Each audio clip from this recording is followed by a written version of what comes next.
Selamat datang Bapak Ibu di channel Airless Official.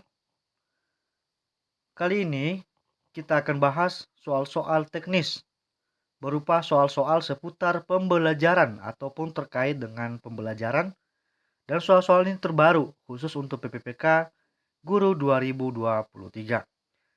Spesial saya persembahkan untuk rekan-rekan guru pelamar PPPK prioritas 2, prioritas 3 ataupun umum.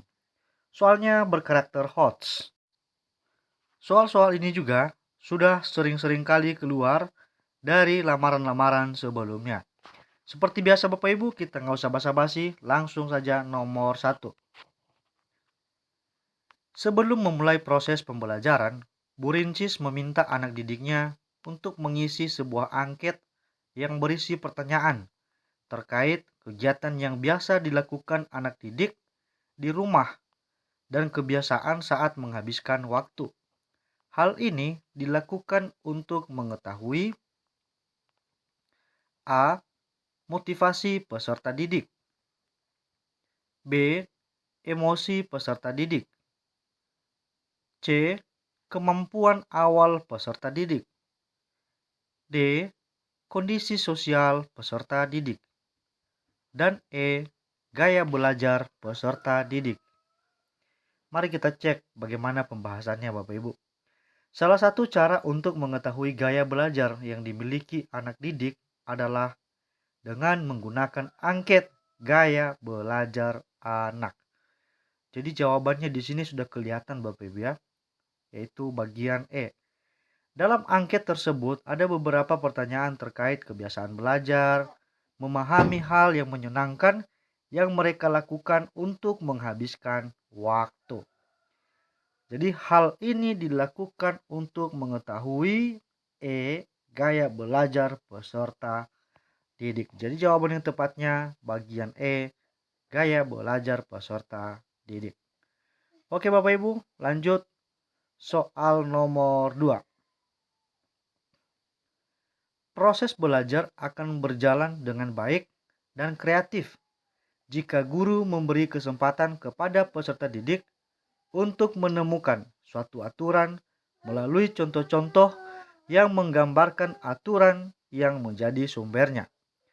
Pernyataan tersebut merupakan teori belajar dari A.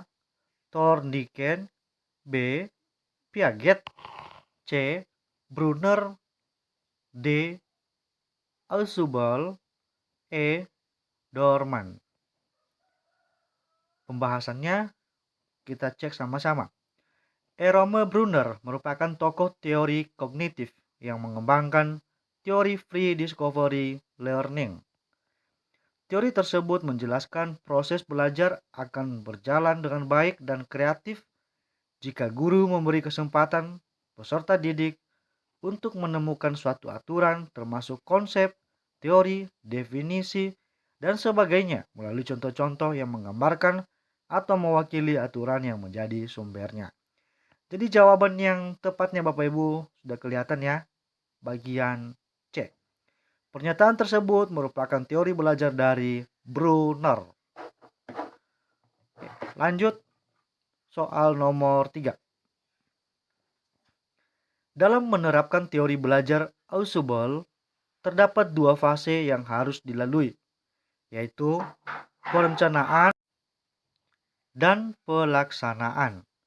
Dalam fase perencanaan, guru melakukan beberapa hal di bawah ini kecuali A. Menetapkan tujuan pembelajaran, B. Mendiagnosis latar belakang pengetahuan peserta didik, C. Membuat struktur materi, D.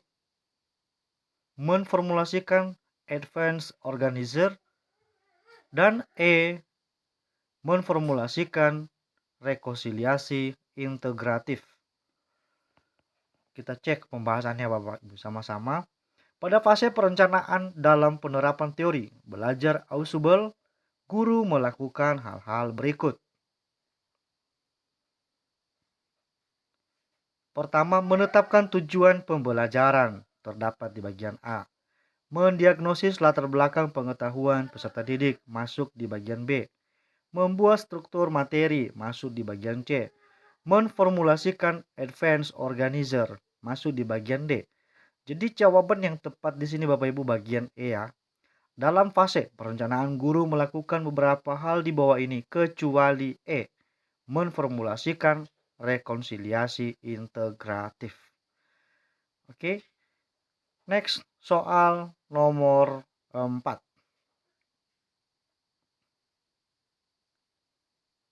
Dalam proses pembelajaran, yang dimaksud dengan pesan adalah, sebelum lanjut, soal ini Bapak Ibu sering sekali keluar dari seleksi CPNS ataupun PPPK 2021 kemarin.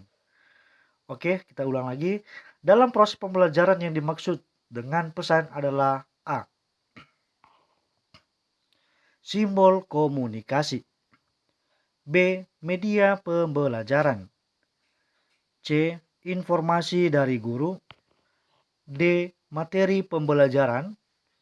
Dan E. Pernyataan dari guru. Soal sepele ini sering sekali keluar dari seleksi CPNS dan terakhir di seleksi PPK 2021 yang lalu. Jadi ini perlu kita ketahui Bapak Ibu. Mari kita lihat apa jawabannya. Pesan atau message merupakan maksud atau informasi yang akan disampaikan oleh komunikator melalui simbol-simbol. Dalam proses pembelajaran, yang dimaksud dengan pesan adalah materi pelajaran. Jadi jawabannya bagian D, materi pembelajaran. Dalam proses pembelajaran yang dimaksud dengan pesan adalah materi pembelajaran. Soal nomor 5. Perkembangan sosial peserta didik dapat dilihat dari kemampuannya dalam berinteraksi dengan orang lain. Perkembangan sosial peserta didik dipengaruhi oleh faktor-faktor berikut, kecuali A. Keluarga, B. Kematangan, C. Teman, D. Pengalaman, E. Status sosial. Soal ini juga Bapak Ibu sering kali keluar dari seleksi CPNS dan juga muncul di seleksi PPPK 2021 yang lalu. Kita cek jawabannya. Beberapa faktor yang memengaruhi perkembangan sosial peserta didik adalah A. Keluarga, masuk ya keluarga. Kematangan masuk bagian B. Teman sebaya masuk di bagian C. Sekolah dan status sosial ekonomi masuk di bagian E. Berarti jawaban yang tepat adalah bagian D. Perkembangan sosial peserta didik dipengaruhi oleh faktor-faktor berikut kecuali D. Pengalaman. Oke, jelas Bapak Ibu ya. Lanjut soal nomor 6.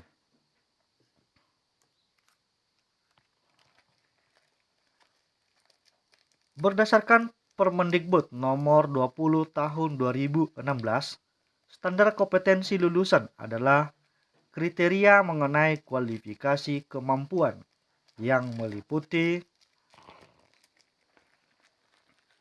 A. Pengetahuan, keterampilan, dan kreativitas. B. Sikap, pengetahuan, dan kreativitas. C. Sikap, pengetahuan, dan keterampilan. D. Sikap, keterampilan, dan kreativitas. E. Keterampilan, kreativitas, dan pemahaman. Mari kita cek sama-sama Bapak Ibu. Peraturan Menteri Pendidikan dan Kebudayaan nomor 20 tahun 2016 menyatakan standar kompetensi lulusan terkait kriteria kualifikasi kemampuan yang mencakup sikap, pengetahuan, dan keterampilan. Jadi jawaban yang benarnya di sini Bapak Ibu bagian C, sikap, pengetahuan, dan keterampilan.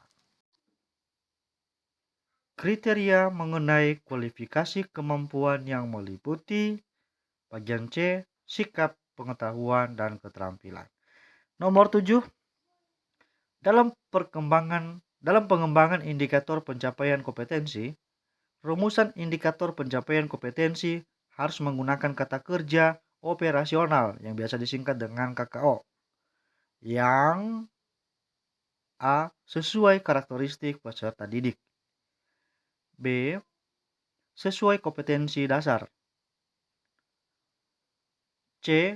Memperhatikan kebutuhan peserta didik. D. Bisa diukur. E. Tepat sasaran. Mari kita cek jawabannya yang benarnya. Pengembangan IPK, indikator pencapaian kompetensi, memperhatikan hal-hal berikut. Jadi ada 1, 2, 3, 4, 5, 6 ya. Ada 6 bagian yang harus kita perhatikan dalam pengembangan indikator pencapaian kompetensi. 1. Proses berpikir yang akan dilakukan oleh peserta didik untuk mencapai kompetensi minimal yang ada pada kompetensi dasar. 2. Rumusan indikator pencapaian kompetensi menggunakan kata kerja operasional atau KKO yang bisa diukur. Jadi item nomor 2 ini ya Bapak Ibu yang menjadi jawabannya. Nah, mari kita perhatikan soalnya. Pencapaian kompetensi harus menggunakan kata kerja operasional atau KKO yang bisa diukur. Jadi jawabannya adalah bagian D yang bisa diukur. Oke Bapak Ibu, lanjut soal nomor 8. Sesuai dengan tuntutan Peraturan Menteri Pendidikan dan Kebudayaan nomor 37 tahun 2018 tentang kompetensi dasar. Pasangan target kompetensi dasar terdiri atas kompetensi dasar A. Inti dan pengayaan. B. Pengetahuan dan keterampilan. C. Pengayaan dan pendukung. D. Inti dan pengetahuan. E. Pengetahuan dan pengayaan. Ayo, seorang guru wajib tahu ini dong. Target kompetensi dasar meliputi kompetensi dasar pengetahuan dan kompetensi dasar keterampilan. Udah jelas ya Bapak Ibu? Jawabannya adalah bagian B.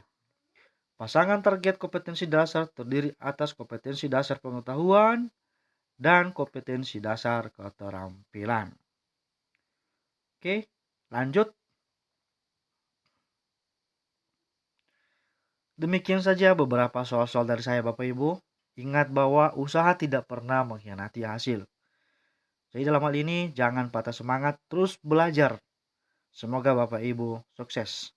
Mohon kesediaan Bapak Ibu untuk like, komen, dan subscribe channel ini supaya saya lebih semangat lagi untuk menggali dan menemukan bahan-bahan untuk kita pelajari bersama. Terima kasih. Good luck for you.